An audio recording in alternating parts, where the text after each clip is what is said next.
Ay, ang ganda niya. Galing ito kay Princess.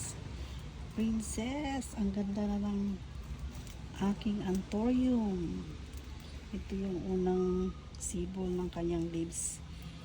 Nilagay ko lang siya sa labas. At yan ang nagiging dahon niya. Ang ganda-ganda. Tapos magiging pink siya pagka ano na. Ito yung old leaves niya. Niyaan ko lang siya sa labas para masanay siya. Ayan, nasunog siya. Pero ito naman ang pumalik. Ganda.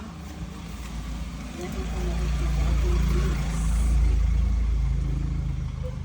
Ang variegation niya ay halong light pink, yellow, tapos green. Kaya nagkaganyan yan kasi sinasanay ko siya sa labas para tumingkad palalo ang kanyang kulay. At ito pa. Yan ang bagong